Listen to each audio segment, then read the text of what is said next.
ಎಲ್ಲ ನನ್ನ ಆತ್ಮೀಯ ವಿದ್ಯಾರ್ಥಿಗಳಿಗೆ ಸ್ವಾಗತ. ನಾವು ಈಗ ದ್ವಿತೀಯ ಭಾಷೆ ಕನ್ನಡ ವಿಷಯದಲ್ಲಿ ಬರುವ ಎರಡನೇ ಪದ್ಯವಾದ ಬೋಧಿ ವೃಕ್ಷದ ಹಾಡು ಪದ್ಯದ ಬಗ್ಗೆ ತಿಳಿದುಕೊಳ್ಳೋಣ. ಬೋಧಿ ವೃಕ್ಷದ ಹಾಡು ಕವಿತೆಯಲ್ಲಿ ಒಂದು ಮಹಾನ್ ಚೇತನವಾದ ಗೌತಮ ಬುದ್ಧರ ಜೀವನದ ಬಗ್ಗೆ ತಿಳಿದುಕೊಳ್ಳೋಣ. ಬೋಧಿ ವೃಕ್ಷದ ಹಾಡು ಕವಿತೆ ಬರೆದ ಕವಿಗಳು ನಮ್ಮ ಡಾಕ್ಟರ್ ಬಸವರಾಜ ಸಬರದವರು. ಅವರು ದಲಿತ ಹಾಗೂ ಬಂಡಾಯ ಕವಿಗಳಲ್ಲಿ ಪ್ರಮುಖವಾಗಿರ್ತಕ್ಕಂಥ ಸಾಲಿನಲ್ಲಿ ನಿಲ್ತಾರೆ. ಅವರ ಒಂದು ಚಿಕ್ಕ ಮಾಹಿತಿಯನ್ನು ನಾವು ಈಗ ತಿಳಿದುಕೊಳ್ಳೋಣ.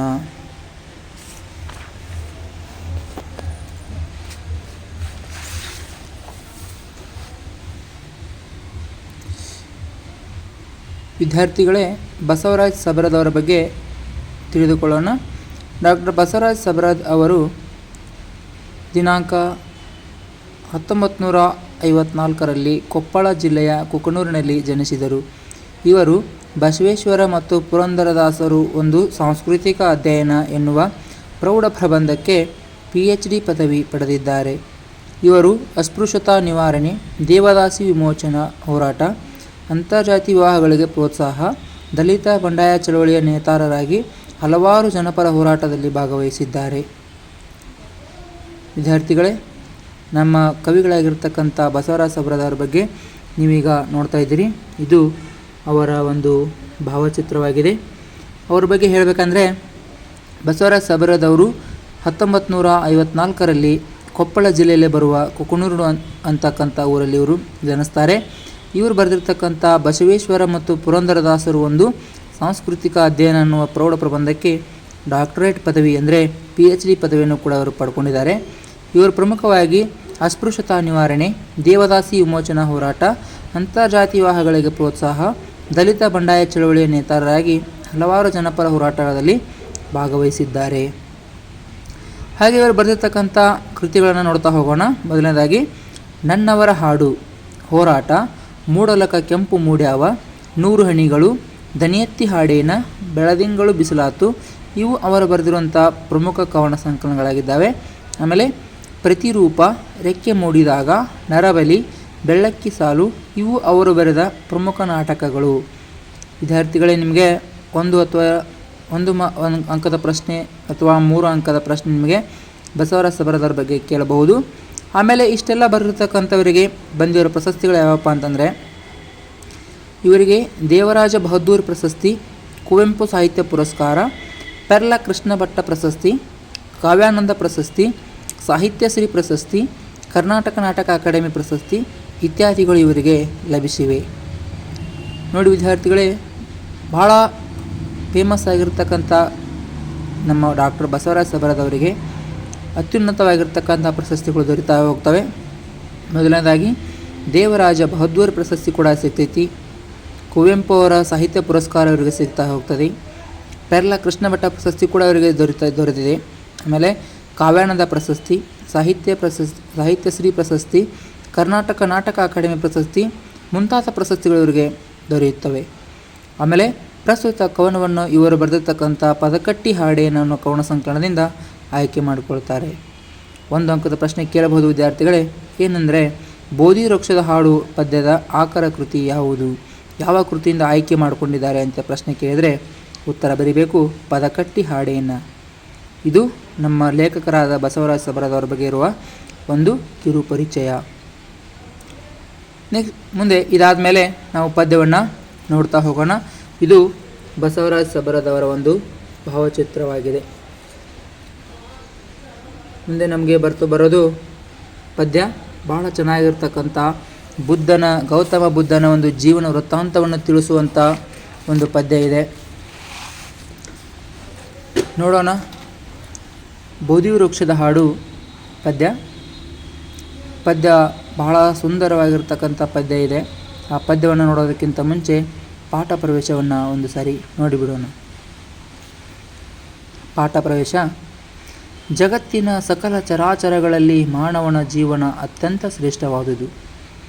ಮಾನವನ ಜೀವನ ಸಾರ್ಥಕತೆ ಪಡೆಯಬೇಕಾದರೆ ಮೊದಲು ತನ್ನನ್ನು ತಾನು ಅರಿತುಕೊಳ್ಳಬೇಕು, ಆತ್ಮ ಸಾಕ್ಷಾತ್ಕಾರ ಹೊಂದಬೇಕು.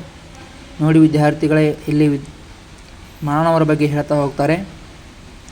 ಜಗತ್ತಿನ ಸಕಲ ಚರಾಚರಗಳಲ್ಲಿ ಅಂದರೆ ಚಲಿಸತಕ್ಕಂಥ ವಸ್ತು ಪ್ರಾಣಿ ಇರ್ಬೋದು, ಚಲಿಸದೇ ಇರ್ತಕ್ಕಂಥ ಪ್ರಾಣಿ ಇರ್ಬೋದು, ಎಲ್ಲ ವಸ್ತುಗಳಲ್ಲಿ ಏನಪ್ಪ ಅಂದ್ರೆ ಮಾನವನ ಜೀವನ ಅತ್ಯಂತ ಶ್ರೇಷ್ಠವಾದ ಜೀವನ ಅಂತ ಕೃಷ್ಣ ಹೇಳ್ತಾರೆ.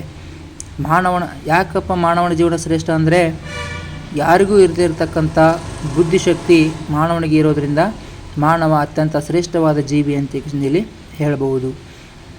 ಹಾಗೆ ಮಾನವನ ಜೀವನ ಸಾರ್ಥಕತೆ ಪಡೆಯಬೇಕಾದರೆ ಮೊದಲು ತನ್ನನ್ನು ತಾನು ಅರಿತುಕೊಳ್ಳಬೇಕು, ಆತ್ಮ ಸಾಕ್ಷಾತ್ಕಾರ ಹೊಂದಬೇಕು. ಅಂದರೆ ನಾವು ಇನ್ನೊಬ್ಬರ ಬಗ್ಗೆ ತಿಳ್ಕೊಳ್ಳೋದಕ್ಕಿಂತ ಮುಂಚೆ ಮೊದಲು ನಮ್ಮ ಬಗ್ಗೆ ತಿಳ್ಕೊಂಡಿರಬೇಕು.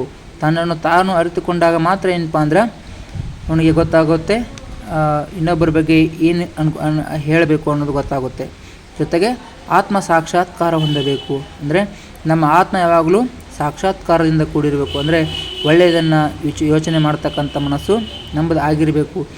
ನಾವು ಮಾಡ್ತಕ್ಕಂಥ ಕೆಲಸ ಒಳ್ಳೆಯದಾಗಿದೆ ಅಂತಕ್ಕಂಥದ್ದು ನಮ್ಮ ಆತ್ಮ ಯಾವಾಗಲೂ ಹೇಳ್ತಾ ಇರಬೇಕು. ಅಂದಾಗ ಮಾತ್ರ ಏನಪ್ಪ ಅಂದ್ರೆ ಮಾನವರಾಗಿ ಹುಟ್ಟಿದ್ದಕ್ಕೂ ನಮಗೆ ಸಾರ್ಥಕ ಆಗ್ತೈತಿ. ನಾವು ಮೊದಲು ತನ್ನನ್ನು ತಾನು ಅರಿತುಕೊಂಡ ಮೇಲೆ, ಆತ್ಮ ಸಾಕ್ಷಾತ್ಕಾರ ಹೊಂದಿದ ಮೇಲೆ ನಂತರ ಸಮಾಜದ ಅಂಕುಡೊಂಕುಗಳನ್ನು ತಿದ್ದುವ ಕೆಲಸ ಮಾಡಬೇಕು. ಸಮಾಜದ ಅಂಕುಡೊಂಕುಗಳನ್ನು ತಿದ್ದುವ, ಜನರ ದುಃಖವನ್ನು ಪರಿಹರಿಸುವ ದಿಕ್ಕಿನಲ್ಲಿ ಜೀವನವನ್ನು ಮುಡುಪಾಗಿರಿಸಬೇಕು. ಈ ರೀತಿ ಬದುಕಿ ಬಾಳಿದವರಲ್ಲಿ ಗೌತಮ ಬುದ್ಧನು ಒಬ್ಬನು. ಹೀಗೆ ಬಹಳಷ್ಟು ಜನ ಏನಪ್ಪ ಅಂದರೆ ತಮ್ಮ ಬದುಕನ್ನು ತಿದ್ದುಕೊಂಡು ಇನ್ನೊಬ್ಬರ ಬದುಕನ್ನು ತಿದ್ದತಕ್ಕಂಥ ಕೆಲಸ ಮಾಡಿದ್ದಾರೆ. ಅವರಲ್ಲಿ ಪ್ರಮುಖವಾಗಿ ಬರ್ತಕ್ಕಂಥವರು ಬುದ್ಧ ಇರ್ಬೋದು, ಅಂಬೇಡ್ಕರ್ ಇರ್ಬೋದು, ಬಸವಣ್ಣ ಇರ್ಬೋದು, ಮಹಾವೀರ ಇರ್ಬೋದು. ಹೀಗೆ ಹೇಳಿದರೆ ಬಹಳಷ್ಟು ಜನ ಬರ್ತಾರೆ. ಅಂಥ ಒಂದು ಸಾಲಿನಲ್ಲಿ ಬರ್ತಕ್ಕಂಥವ್ರು ಯಾರಪ್ಪ ಅಂದರೆ ನಮ್ಮ ಗೌತಮ ಬುದ್ಧರು ಕೂಡ ಒಬ್ಬರಾಗಿದ್ದಾರೆ.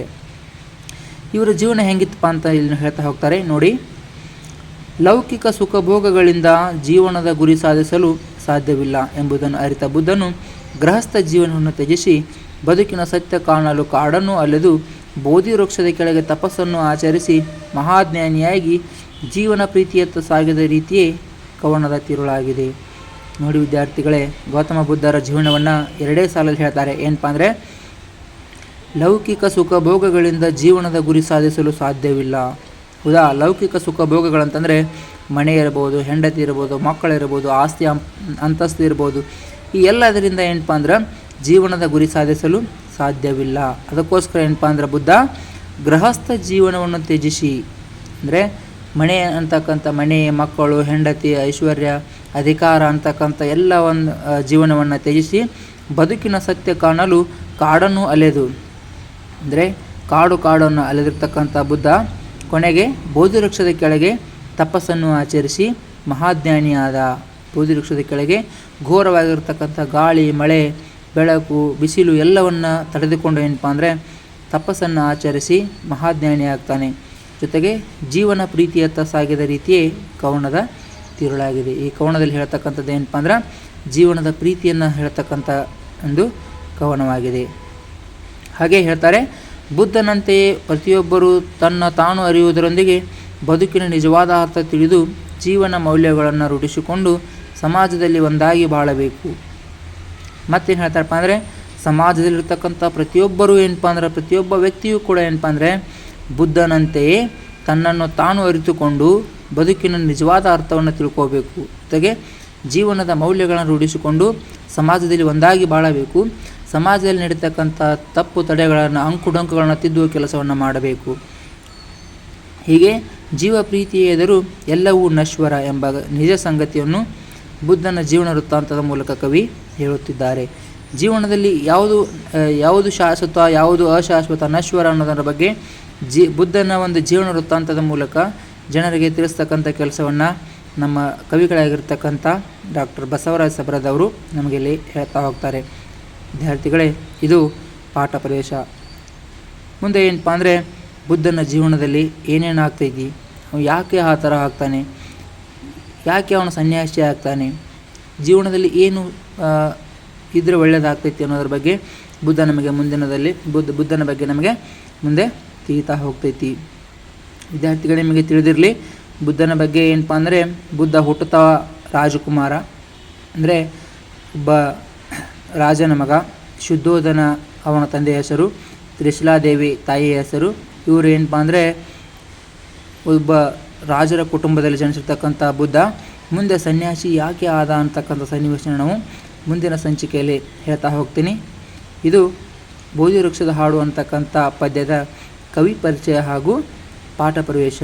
ಮುಂದಿನ ಸಂಚಿಕೆಯಲ್ಲಿ ನಾವು ಗೌತಮ ಬುದ್ಧ ಸಿದ್ಧಾರ್ಥನಾಗಿರ್ತಕ್ಕಂಥ ಒಬ್ಬ ವ್ಯಕ್ತಿ ಹೇಗೆ ಬುದ್ಧನಾಗ್ತಾನೆ ಅನ್ನೋದನ್ನು ತಿಳಿತಾ ಹೋಗೋಣ.